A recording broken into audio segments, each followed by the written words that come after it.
Hey, so it's your girl, Tawana, aka Miss.com, and this is going to be the wrap up of Finding Planner Peace. So I created this series because I knew how hard it was for me to kind of figure out what I liked, what I didn't like, when I was kind of searching for what worked for me planner wise. I've tried digital planning. I probably need to try a little bit more. It may be because I'm on a tablet versus an iPad. I just felt like it just took more time to get everything together and plan out a week than me just writing it down. So for me, that was just like a no-go. I do like digital planning for when I'm on the go. I do use my I have a Samsung tablet, so I do take it with me while I'm traveling to plan in, because it's compact, and I also use it to read books on as well. So it's like a 2-for-1. But for my everyday, weekly, monthly, or even quarterly planning, I just haven't found it to be the most productive time-wise. I've also tried the A5. I like for my pages to lay flat. I've tried the spiral bound for a little bit and went right back to using disc. So it has been a maturation of things. So everything that I'm telling you in this series, I pretty much have tried and worked through. And again, this is just my opinion only, but I do think that it's very important not to skip the first steps in regards to writing down what you're going to be planning for and how often you need to plan for those things. I think that is going to be the foundation, and that's the one step that you don't want to skip, because if you don't have that down pat, it doesn't matter what type of binding you choose. It doesn't matter what size you choose. It doesn't matter what layout you choose. If you're not very clear on what you're going to be planning for and how often you need to plan for it. So if I could stress anything, it's really honed down on those things. So this is just going to be a quick wrap up of some of the, now I'm also going to put this disclaimer out there. There are tons of layouts out there. This is just a look at some of the layouts that I have and that I have used. I did not grab my Passion Planner one, but I will show you these. So this is a spread. This one actually was redated. So this is a vertical layout. So I did decorate in a variety of styles. I have a decorative / functional planning style. So you will see like the checklist, the bullet points, and the deco to go along with it. This is also a vertical. One of these I don't think I did a video for, and one of these I think I did do a video for. Okay. So you can see I do like to use a lot, utilize boxes and checklists on there, because I personally like the verticals with the lines. I know people who decorate are kind of like shy away from the lines, but I embrace the lines. But it is fun to show. This is the one I showed in the video because I remember writing in. So there are numerous ways. You can do the top 3. You can do the bottom where each row you're actually focusing on something different. That's what this layout was. This one is, this is the dashboard layout. So this one, I broke down each section into categories. We have our brain dump section, this section for meal prep, and then like our top 3s for the day. This one I just did I used the top as a note section, little decorative, broke down chores, can't wait, must do's, and then I changed this section to goals for the month, and then your appointments and top to-dos. So this one we played with the layout, showing that you can actually use the layout in a variety of ways. So this way you can see that just because you have the boxes set up, this particular dashboard layout has the 4 boxes. Some of the newer layouts has 1 long box and then the 2 smaller boxes. So this shows you that even though you have those sections, you can pretty much make them do what you need them to do. So this time I decided to make this a note to self. So I'll probably use this as a morning affirmation. And then we have our highlights of the week. This one I just did a simple breakdown into 4 sections. Our note section at the bottom, our tracker for our workouts, and then reminders, to-dos.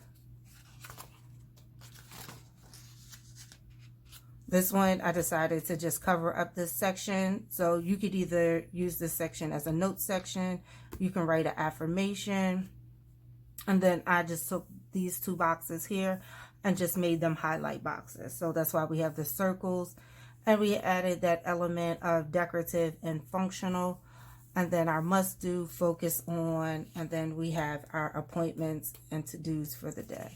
So pretty colorful. I didn't really get into the currently page because actually I don't use these as currently pages. I use this for brain dumping or appointments or things that need to be done for the next month coming. So, and again, skip the dates. Don't pay attention to the dates on these. They are sheets that I have from planners I'm not using. So this is the faith layout. So this has the vertical, it has the lines, and then it has the section that I'm using as for this layout for the top goals for each day, and then just appointments, and you have your sections to put in your to-dos or meetings, or if you wanted to time block. This one, we're going to use the top section because we already have the 3 bullets as our top 3, and then use each section for tasks that need to be done that day or brain dumping. This one is a little bit more decorative. I actually like this particular layout in regards to a vertical. I probably prefer this layout versus a regular vertical layout. It does require a little bit more decorating because you want to cover up the scripture prompts, the faith prompts. So, but if you have an abundance of stickers, or simply if you just have some whiteout, you can just white it out and write over top of it if you don't want to be a decorative planner that's on there. So see, with this one, I showed that just minimal. You don't have to do a whole lot of decorating. That a little bit of minimal cover up will actually do the trick. And then I just put some stickers down that I had left over from some sheets on the back page.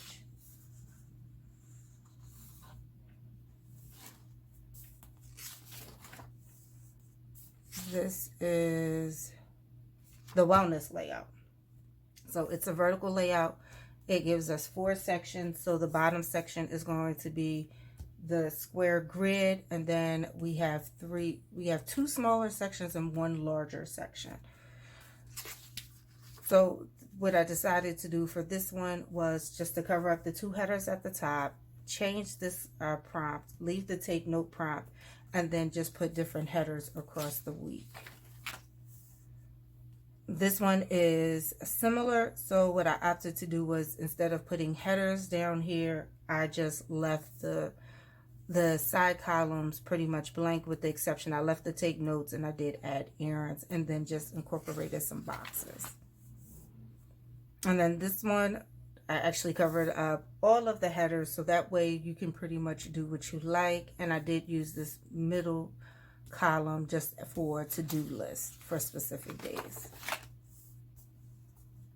And then this one, I covered up both. So the headers on the side are covered as well as here.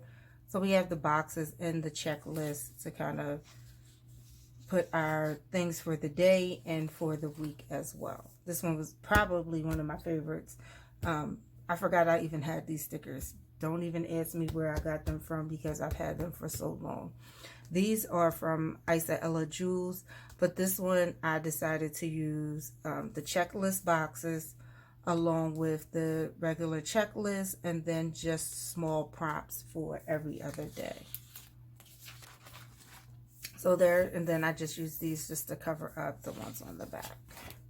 This is going to be our horizontal. So you're going to see all of the different ways that we decorated the horizontal, just for inspiration, to show you that if you buy a planner and you realize like the layout may not necessarily be your jam and it might not work for you, how to shift it where it does work for you. So while the dashboard layout is probably one of my favorites, I actually started out planning on the horizontal layout. I got into the vertical. I'm trying to think. I think it was like the Amy Tangerine vertical was the first vertical that I had. That one, I felt like it was a ton of space. So for the weeks that I wasn't doing anything or I was going on vacation, I really liked that layout to just use all of the stickers and just kind of highlight where I'm going, what activity I had planned for that particular day. So these are just some examples of how to decorate the different layouts and how to make some of the specialty layouts work for your everyday planning if you're kind of doing catch-all planning. But I hope that this series was helpful. I hope that this video was helpful, just to kind of get a quick flip through of all of the ideas and decorating that I did on the variety of them. What I'm going to try to do is copy and paste all of the links from the previous videos into this video as well. Thanks for watching. Thanks for hanging out. Please don't forget to leave me a comment. Let me know if you like the series, if you like videos like this. What did you enjoy? What do you prefer? And, you know, like, subscribe, all of the good stuff. I am on Instagram at miss.com. I am definitely going to be jumping back into doing my morning motivation in the morning. But you guys have a great day. Love up on those who love you back. Peace and blessings.